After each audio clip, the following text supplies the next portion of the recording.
Hello, welcome to a video for what will eventually will probably just turn into a new series. I have no idea how, until I get bored of it, I'll stop. But it's going to be a series where I record myself playing micro stakes, poker. Uh, so just to give myself some background. Well, my name's Henry or Hildreth. I'm a competitive TF2 player. I played competitive TF2 for about 10 years. If you don't know what TF2 is, it's Team Fortress 2. It's this game. People who watch this might actually be TF2 players because I played for so long that I got quite good, and that here's me even when that's me over there winning some money. So yeah, it's all cool. But now I am playing poker as sort of like kind of like it's my main thing to be good at poker, and I started playing for money in about. I got inspired by Charlie Carrell, aka Epiphany, to start playing for real money.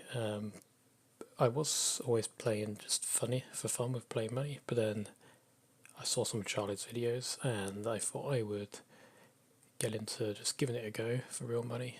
And yeah, actually, I wish I could give you a poker chart, but I don't really have one at the moment. But I actually did really well. I put in like $50.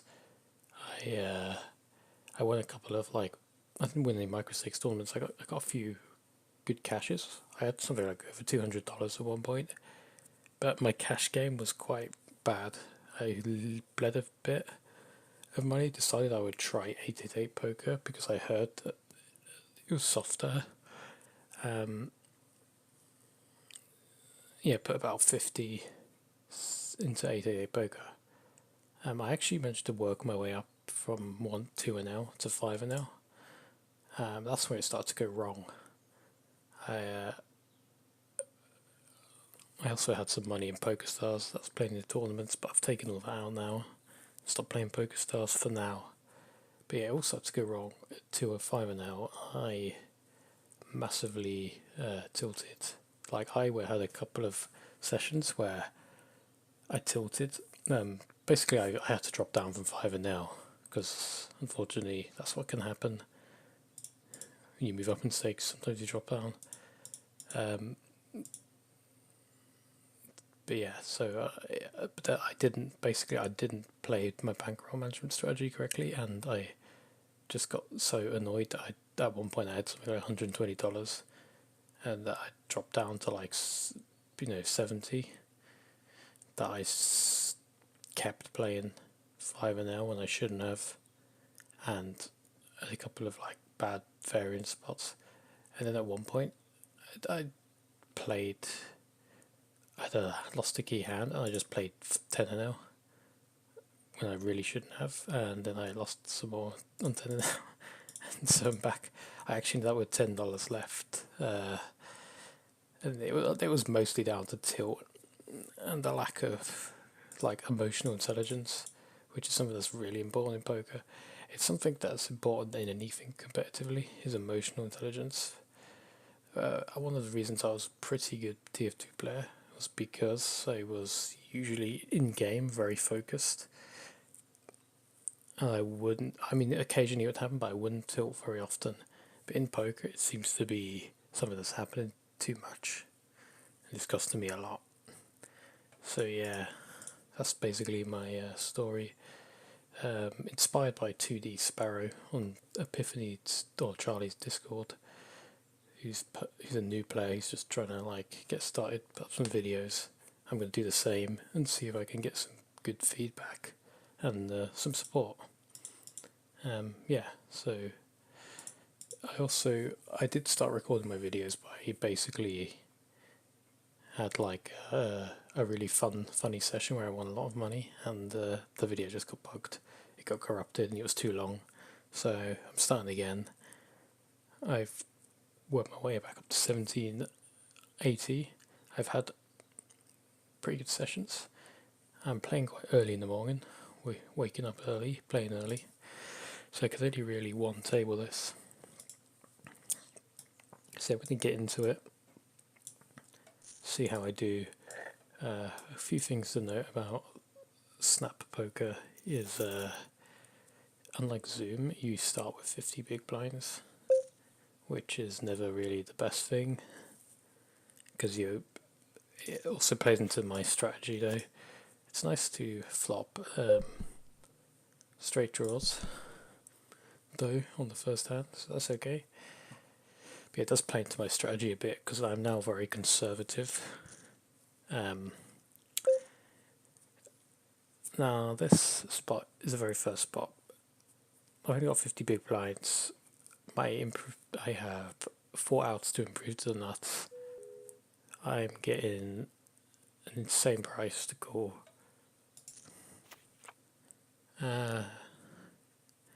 It's probably not the best turn. I'm still not beating a lot of his range. It's going to be check folded. This, I guess that's just what I needed. Good start. That guy obviously just gave up. I'm going to go for value from 10 sets, made sets, 2 pairs. Maybe I can get, I'm just going to bet 27. Hopefully this guy shoves his ace king. Or splits. I do essentially have the nuts here, which I will not be folding. Yeah, we both had the same hand. I expected that. At that point when that guy shoved. The jack was actually a very bad card for me. But yeah, I won the first hand. I was also saying, oh yeah, snap poker, you have 50 big blinds to start with, which means you have to, I have to play very conservatively to begin with. Premium hands only. Like even calling Jack King out of position against this guy. Put a note, don't bluff this guy if you see bets 2/3. Like, that even calling that hand is bad. I would never call it. I'd normally only free bet or fold that hand, but I'm never free betting on 51 big blinds. And also, unlike PokerStars, where you can, there's hundreds of players on all hours of the day. On AA Poker, it's not like the early hours of the morning. You'll find there's not a huge amount of people. In position, I'm going to call King Jack suited. I'm not free betting anything but premium hands at the moment because,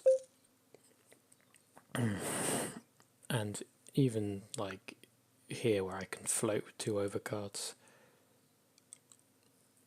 I should float with 2 overcards. Yeah, to be fair, I have good odds getting outfolded. I want to see what this guy has though.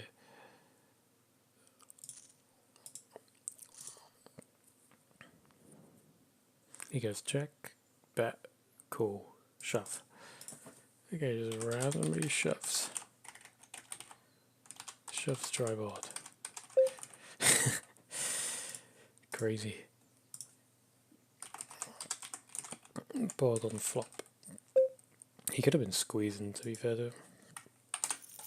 We'll need to add some chips.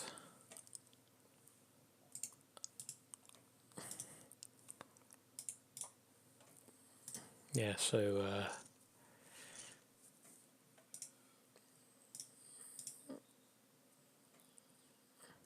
I'm going to play for a bit here. We're going on limper. We got King Jack again. I'm so over this hand. I'm going to go for the isolation raise. I could probably size up now. How under the gun player, people who limp play, they usually bet, call if they hit, and fold if they miss. There's lots of draws. I also have good equity in this pot. I got the inside straight draw, so it's a good pot to keep betting. When he calls, you could have a lot of Queen X, 9X. So I'll check, hope I can improve to the nuts, and then look to fold the river. Yep. This sort of thing is very standard.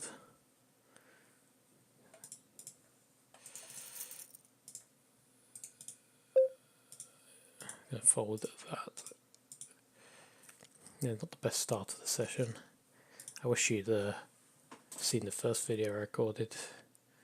Literally one of the first hands I played, somebody just went all in with ace-8 offsuit for like 60 cents, and I had pocket tens. That was fun. That's an interesting note. I'm going to continue for 8 here because I really have, I've got terrible equity 2s, bottom pair. That's my fault anyway. I've opened in the small blind. If I check to him and he bets, I don't know. It's going to be hard for me to put him on the hand. But if I bet and he calls, I get a better idea of his sort of range, and I can play the hand accordingly. Thing I've learned is I really want to control the size of the pots as well on 50 bigs. Like, I mean, you should be doing that in general, but it's like here, for example, if I was like deep, I would happily 3-bet this hand. But this guy has 35 big blinds. He's bet 7 cents as an open. I have a very playable hand. I don't want to fold, but calling out a position seems unprofitable. I'm going to do it anyway, and what a horrible board. You know, something seems unprofitable. He checks back to me, which means I can maybe rep the ace. Should I fire? I'll fire for cheap. Let's just see what he does. Yeah, that's very classic. Should never have repped the ace. It's things like that that basically led me to bleed money. It's a major league. I really want to squeeze his hand, but this guy is a bit psychotic. I remember this guy. He talks a load of trash. He gets like, see he's doing it. See, and then he folds. He does it all the time. Dear. Well, I'm a size.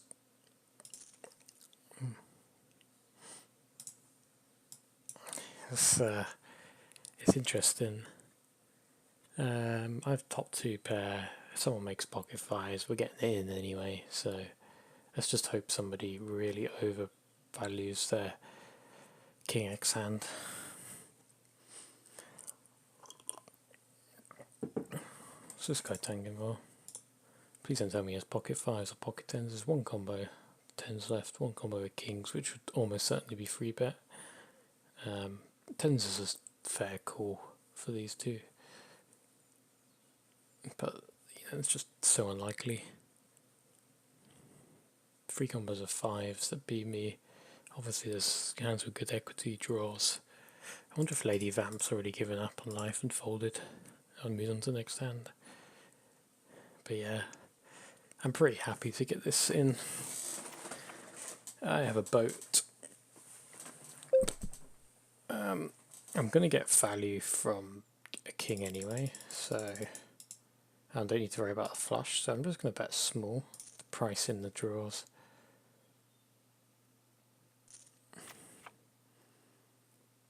Now I'm just going to shove. The only hands that beat me are pocket 10s, pocket 5, pocket 6s. If you got it, you got it, Lady Vamp. No snap is probably a good thing.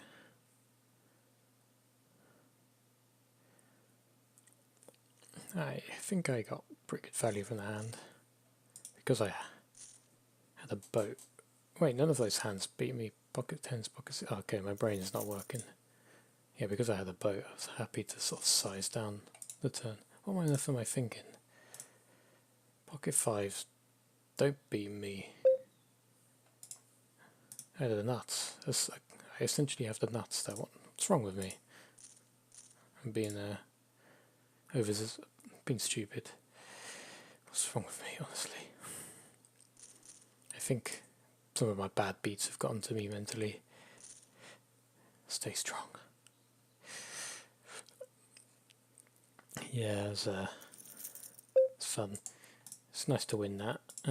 Obviously I have a very good starting hand here. The 3-bet. We'll make it 4x because I'm out of position here. And this, yeah, and I don't mind a fold of ace king.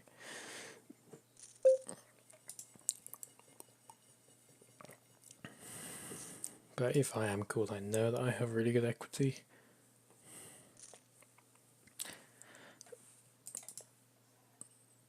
JJ to induce squeeze. Yeah, something I talked about in my video that got lost was people limp trapping big hands. But somebody actually limped jacks. I had pocket freeze, so I isolated him. He called, and then I made a set. And then, okay. Let's just play this hand. It's a great price to call.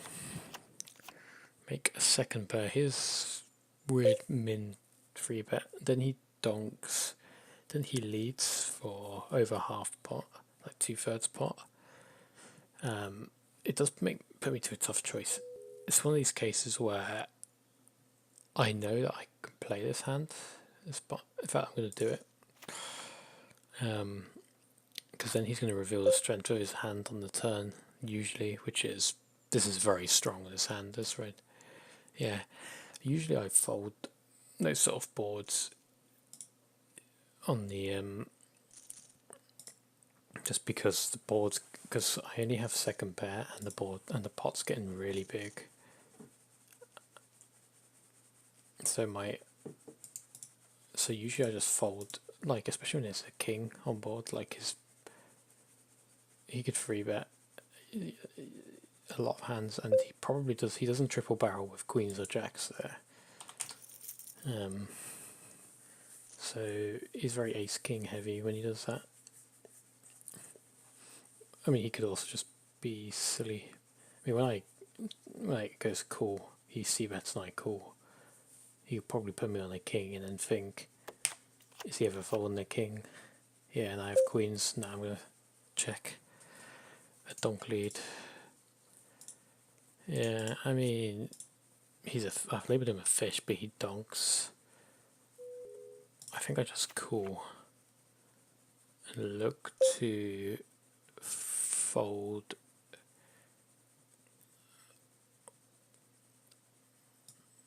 If a diamond hits. Oh, he made a 6 on the turn. So lucky. Yeah, my experience against people who donk is they are usually just like doing it with nothing to make you fold, or the good players might do it with good hands and good bluffs, but people are just usually doing it with nothing. But let's go donk led bottom pair, which is not sort of like what usually happens.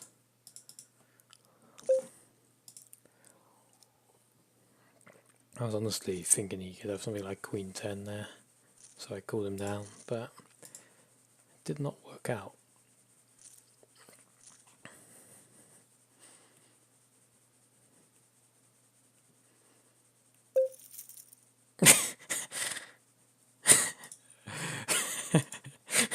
I'd love to see what that guy had, but I'm not calling him with pocket fours. This isn't a tournament. I'm looking for good EV plays.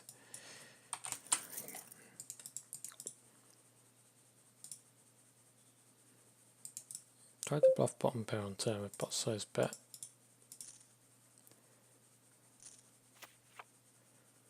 This pot can go. I'm gonna check this turn back. He does have a lot of like potential draws that I can go value from. I'm gonna check it back. It's not a good card. And there you go, check. 4-10, and he calls the flop. Did I see bet? I did see I mean, I definitely missed out on value there, but I'm pretty sure he'd have folded anyway. But he floated that hand? Oh, because he had a pair, that's why.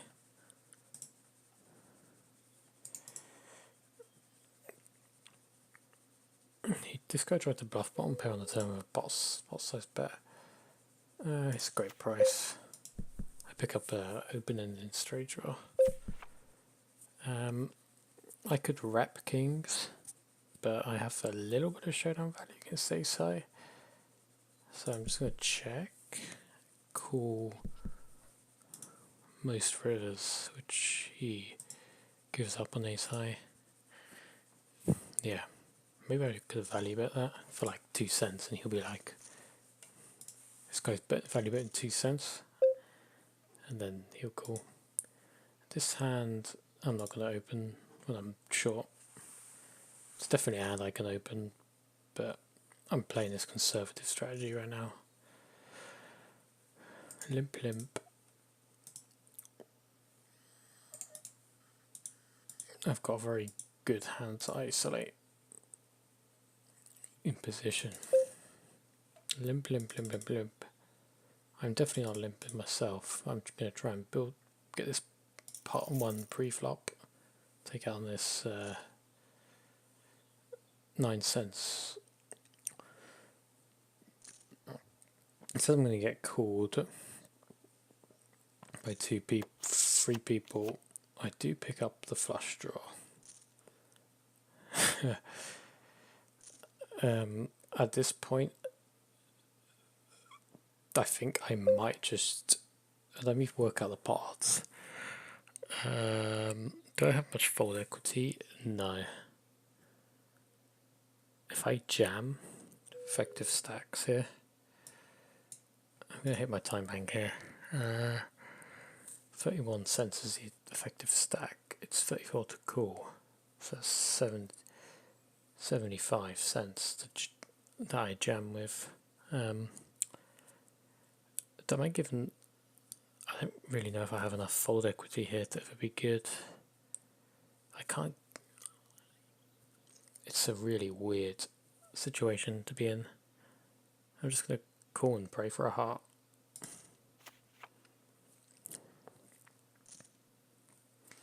Maybe I should just jam because there's no folding at this point.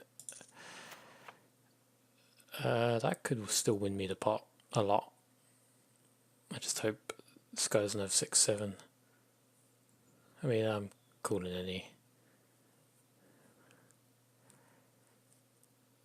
I mean, this guy donked potential set. I think I could still make a bit of money from this guy because he's a little bit more of a stack. Or I could have just lost all of my money. Did this guy just check with 4 cents? This is one of the most ridiculous hands I've ever played in my life. I really need to analyze it. I can't even think about. I mean, this guy overly shoves on top pair in a 3-bet pot. He's quite loose. He could easily just have 8-7.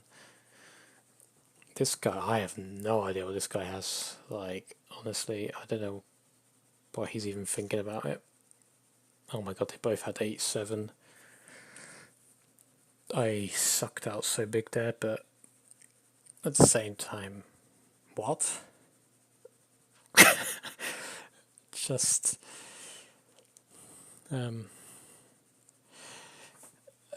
I mean, I was never folding a hand. I just didn't know. I don't know why I didn't jam. I mean, my thought processes are just all over the place. And I mean, I won. I sucked out, but I think I really need to think about this hand. Yeah, I mean, I wasn't thinking logically. How did that? Why was that guy tanking when he had 4 cents? Never mind.